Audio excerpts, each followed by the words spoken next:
compadres of songwriting ability as far as that Latin rock sound. Now, pretty much, are you guys all based out of Fresno, or? Yeah. Actually, almost all of us went to Roosevelt. Oh yeah, Roosevelt Rough Riders in the house. Yes. I'm originally from New York. New York, So I've been here 6 years and hooked up with all the local musicians and integrated myself into the Fresno scene. How long have you been with Nightwolf? And this is Jim Davenport, by the way. What about 2 years, Ant? About that? Close to 2 years. Close to it, And yeah. I remember you guys played, what, 2 years ago in Reedley? Yeah, that was 2 years ago in Reedley. That was Concert actually with Bart. Jim Davenport's first gig with us up there in Reno, California. Right, We had, it's on YouTube also. You come type in Nightwolf Band / Reedley, California, and we got the whole concert out there. That was a good show. That was a good show. 2 years. And if you played with anyone else, I mean, I guess you have. Oh yes. You've been playing for a while. Yes, I've been playing for a while. And strictly bass? Strictly bass. I'm That's cool. full fed bass player. Yeah. You played Benny King, right? Oh yes. Yeah. Yes. Oh, yeah? I did a stint with Benny for a summer. That's cool. That's cool. Hey, can you talk about him? A little bit. You got so much head group. All right. And how long did you play with Benny King? I played with him I just did a gig with him. Oh, yeah? I was living in New York. He got desperate and he hired a couple of musicians from New York, and we went on the road with him in Nashville, Tennessee. We did a week gig down there. How's he sound? How's he sound? Great. Still sounds good? He's still chugging along. That's cool. That's cool. Still chugging along. And then Mr. Joe. Yes, sir. And you, well, you're just one of the original members, like Sir just said. This is actually my third time back in with Nightwolf. I'm kind of like the Michael McDonald with the Doobie Brothers. once you're Nightwolf, you're always Nightwolf. That's yeah. cool. That's cool. And how long have you been back? Actually, we came back this year for this project, yeah. and it's been a blessing. And I was with him in the '80s as a teenager. Anthony and I were both in the Roosevelt Medima band together, and we came on through. And then I came back in the '90s for a little while. And I've had my group as well, that I played with over the years. And this is family, so we love doing it. And so you school friend with Anthony?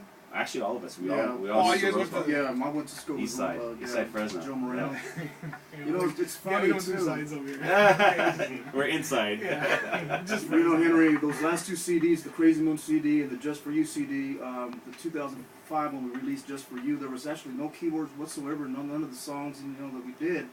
But this is the first time that in Nightwolf history that we've ever had a keyboard in our originality.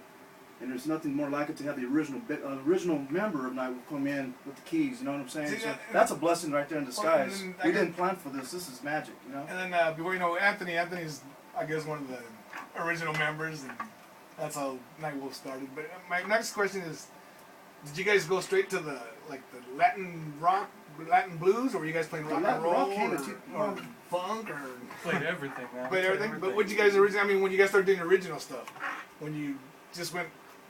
We always had originality within us. I think with me and Ernie, because we listened to like a lot of '60s R&B. The first songs that we wrote were kind of in that vein, like slow love song type things, And then little by little, started to get more aggressive. How would influences for you guys? Anthony, who's your musical influence? It's a cliche, but I'm a guitar player. It's Jimi Hendrix, Carlos Santana, Stevie Ray Vaughan. Those are my three. Oh, yeah, those great guitarists right there. Hey, you're right behind them now. You sound great. You sound great on that guitar. Crying. You guys heard "Cry" before here on the radio station. That was the first song presented to Mr. Mark Anthony back in 2004, and he took a liking to that. And he opened up the door for us to come back in many other interviews through the years. This is like our 5th time here presenting originality. Yeah. When you guys were here, you and CERN and Anthony were here. What? 2 years ago? 2010, we did an acoustic set of one of our original songs. Yeah, that was a lot of fun. Cool, yeah. That was when Mark Anthony was supposed to be here. And he bailed exactly. out on me. I was like, oh, he man, had caught the flu at that time. He told me, I can't make it. Henry's going to be out there waiting for you. I'm just a board guy. I'm not an interviewer. And how about yours influence, Joe? Actually, just like the guys, R&B, soul. I bring a lot more of say the Prince funk into the group, and also a lot of say Latin jazz, and Afro-Cuban. CERN, I mean, I don't know CERN, but I figured you're more rock and roll, right? I've been a rock from day one, man. I'm a big time Kiss fan, Journey fan, REO Speedwagon, Whitesnake, all them bands, man. Influences your major influences? My major influence I'm gonna have to say Santana. Jimi Hendrix, of course. Mr. Davenport? Yes, my major influence was Larry Graham, and I was brought up in funk, and it's always been in my blood. But Larry Graham, Victor Wooten, all the Funketeers, man, Bootsy, Yeah. you know, and I just can't get the funk out my face. And then, you know, we're all in the age where, you know, funk Oh, was, yeah. it was rock and roll funk, and then you had That's the other right. stuff. That's right. I have a hard time toning it down sometimes. Now, we're gonna go into another new song right here, "In Love Again," and whose creation is this? It's Mr. Anthony Valenzuela's. Yeah, this one's mine too. What I like about this one is there's a lot of air in the beginning. You can hear Jim just thumping on the bass and just hear the sound, the new kind of sound he's giving us, the more modern sound. So it's cool. I like it. And this got any meaning or just? I mean, you know how everyone says that this song means this. And, I mean, I don't know. I'm not a musician. I've never written a song, so I don't know.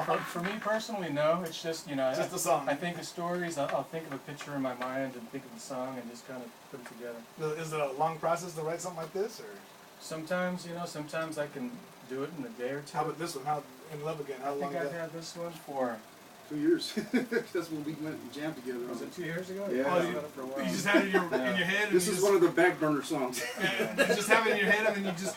It just takes having, you know, the right people, the right time, and everyone's ready to start working on it, and the vibe's right, and it was right this year, so we did it, and I think it came out great. These two songs were recorded at the Fast Tracks recording studio here with Bill Sayre. Bill Sayre from Fast Tracks was our studio producer that recorded these. He recorded all the other 2 CDs we released throughout the years. So these 2 songs are recorded with Bill Sayre. So. Yeah, Bill Sear's been a real Hey, good Bill. supporter of the band, and we really appreciate everything he's done for us. Cool. Okay, we're gonna go into "In Love Again," another new Nightwolf song, right here on Brother Bling. Check it out.